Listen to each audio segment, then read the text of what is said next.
అందరికి నమస్కారం. నేను మీ శ్రీకాంత్. ఈ వీడియో చేయడానికి ముఖ్య కారణం say no to betting apps which killing the youth. ఒక ఆర్టికల్ వచ్చింది వే2 న్యూస్లో, అది చదివి వినిపిస్తాం సార్.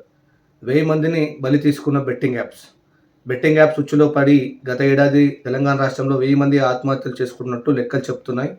మొదట లాభాలను ఎరవేసే మోసగాళ్ళు ఆపై నిండా ముంచుతున్నారు. దీనికి సోషల్ మీడియా ఇన్ఫ్లుయెన్సర్స్లు ప్రమోషన్ తోడవడంతో తారాస్థాయికి చేరింది. తాజాగా పలువురు నెటిజన్లు వీటికి వ్యతిరేకిస్తూ చర్యలు తీసుకోవాలని డిమాండ్ చేశారు. దీనికి ఐపీఎస్ సజ్జనార్ కూడా తోడవడంతో చూస్తున్నాం. ఒక 11 మందిపై కేసులు నమోదైనాయి. అసెంబ్లీ సమావేశాలు నడుస్తున్నాయి. ముఖ్యమంత్రి రేవంత్ రెడ్డి గారు చర్చ పెట్టండి. ఈ బెట్టింగ్ యాప్స్, లోన్ యాప్స్, ఈ గాంజా యువత భవిష్యత్తు ఏ విధంగా నిర్వీర్యం అవుతుందో దానిపై ఒక చర్చను పెట్టండి. అన్ని పక్షాల పార్టీ ప్రతినిధులతోటి, ఎమ్మెల్యేతోటి మీరు చర్చ పెడితే కింది స్థాయి, గ్రామ స్థాయిలో ఉన్నటువంటి ప్రతి ఒక్కరికి దీనిపై అవగాహన వస్తుంది. ఎందుకంటే చాలామంది మేము చిన్నవాళ్ళం, మేము బెట్టింగ్ తెలియకుండా లేమెన్స్, మాకు చట్టం మీద అవగాహన లేదు, ఆ బెట్టింగ్ యాప్స్ వల్ల ఇంత నష్టం జరుగుతుంది అని చెప్పేసి అని మాకు తెలియదు, అందుకే మేము ప్రమోట్ చేసాము, ఇప్పుడు చెయ్యము అని చెప్పేసి తప్పించుకునే ప్రయత్నం చేస్తారు.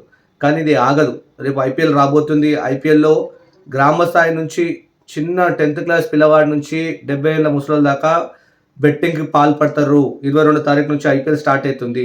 మన రాష్ట్రం ఇన్స్పిరేషన్గా ఉండాలి. దీనిపై చర్చ పెట్టి దీన్ని పూర్తిగా నిర్మూలించాలి.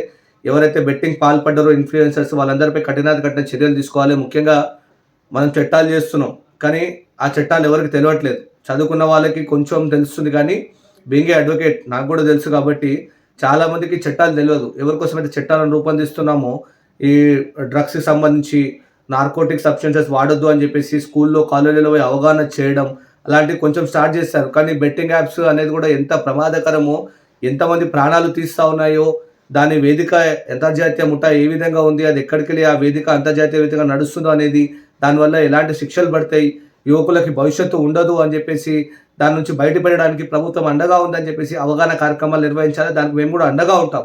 ముఖ్యంగా ఇట్లాంటి ఇన్ఫ్లుయెన్సర్స్ ఎవరైతే బెట్టింగ్ యాప్స్ పేరుతో అమాయకమైనటువంటి పిల్లల భవిష్యత్తుని నాశనం చేసిరో, తల్లిదండ్రుల యొక్క పేగుబంధాన్ని ఈరోజు తెంచేసిరో, వాళ్ళందరూ కఠిన శిక్షలు పడాలి. ఎందుకంటే వాళ్ళు టెలిగ్రామ్ లింకులు పెట్టి కింద చాలా మట్టుకు యువతని, పిల్లలని ఈరోజు పడదారి పట్టడానికి వాళ్ళందరూ కూడా ఒక కారణమయ్యారు. ముఖ్యంగా చాలామంది పిల్లలు డబ్బులు గాల్లో ఎగిరేస్తారు.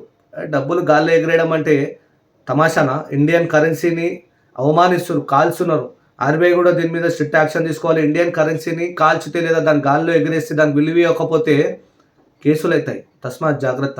డబ్బుకు విలువ ఇవ్వండి. డబ్బు విలువ తెలవాలంటే ఒకసారి మిట్ట మధ్యాహ్నం ఎండలో పంట పొలాల్లో పనిచేస్తున్న రైతును అడగండి, చెప్తాడు ఆ ఎండ విలువలో ఎంత కష్టంగా ₹1 సంపాదిస్తుండో. అలాగే ఎండనక, వాననక, చల్లనక, మంచు కొండల్లో మన రక్షణ కోసము అక్కడ సైనికుడు కాపలా కాస్తుండు. వాళ్ళని అడగండి ఒక వ్యక్తి విలువైంది, ఒక ప్రాణం విలువైందని. ఈరోజు డబ్బు విలువ, ప్రాణం విలువ మీకు తెలియకుండా ఈరోజు ఇన్ఫ్లుయెన్సర్స్ కూడా ఈరోజు అన్న నేను చిన్నవాడిని, ఈరోజు సెలబ్రిటీలను పట్టుకోండి, వాళ్ళు ఉన్నారు. ఎవరైనా సరే ఈ కొండలో దాచుకున్నటువంటి ఎలుకలన్నీ ఎంత పెద్దగా ఉన్నా సరే ఆ ఎలుకలందరినీ తీస్తాం.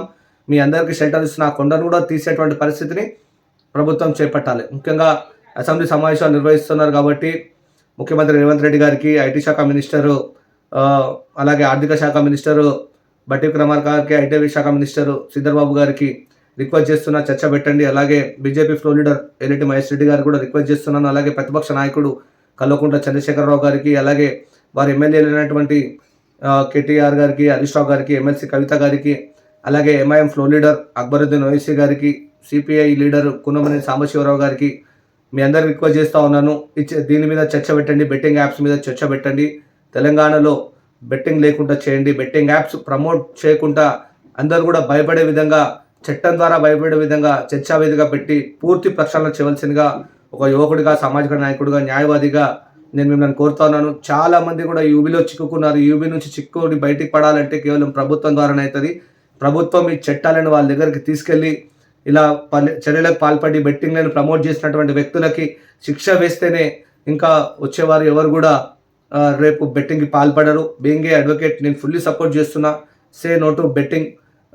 బెట్టింగ్ వల్ల ప్రాణాలు పోతున్నాయి, తల్లిదండ్రులు తమ బిడ్డలను కోల్పోతున్నారు, రోడ్ల మీద పాలవుతున్నారు. పోలీస్ డిపార్ట్మెంట్ డీజీపీ గారు కూడా నేను మరీ రిక్వెస్ట్ చేస్తున్నాను. మీ డిపార్ట్మెంట్లో కూడా చాలామంది ఈరోజు బెట్టింగ్ యాప్స్ వల్ల ప్రాణాలు కోల్పోయినారు, లోన్ యాప్స్ వల్ల ప్రాణాలు కోల్పోయారు.